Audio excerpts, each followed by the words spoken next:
На 650 интервенции реализирала територијалната противпожарна единица Куманово во текот на 2025 година. Заменик командирот Борис Станковски информира дека во најголемиот дел од случаите станувало збор за пожари на отворен простор. По потреба пожарната интервенира и во соседните општини Липково и Старо Нагоричане.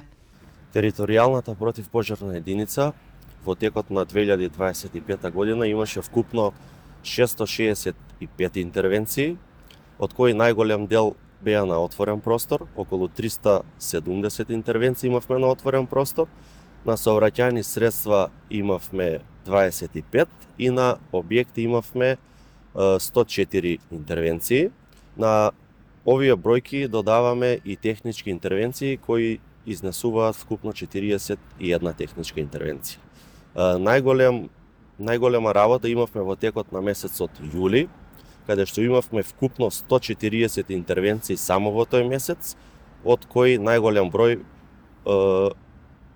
стрништа и на отворен простор. Имаше 2 или 3 пожари кои траеа 2 или 3 дена, тоа е во селото Белјаковце, имавме таков голем пожар, кој поради лошото време, односно имаше многу ветер, кој ветерот ни отежнуваше работата и со тоа и дополнително повеќе денови траеше пожарот. На тие пожари бевме со сите наши капацитети, имавме исто така и на тој пожар соработка и со другите општини, општина Старо Нагоричане, општина Ранковце, и пожарот после неколку дена беше успешно завршен.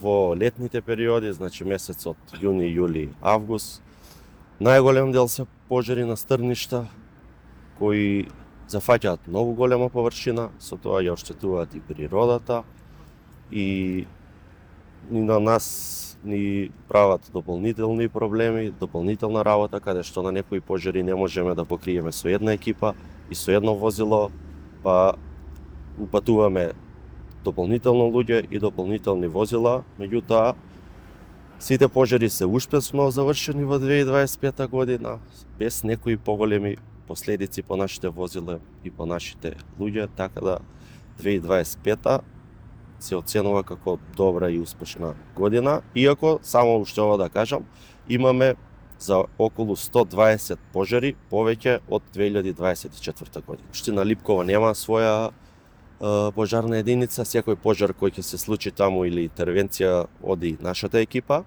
а што се однесува до Старо Нагоричане, кога ќе се случи таму пожар, прво одат тие, а доколку ги треба помош, бараат, не повикуваат нас и ние одиме исто и во општина Старо Нагоричане. Добивме 3 возила, донација од Република Австрија, од покраината Тирол, и се надеваме дека и оваа година, 2026 ќе продолжи соработката и ќе добиеме уште возила и уште опрема.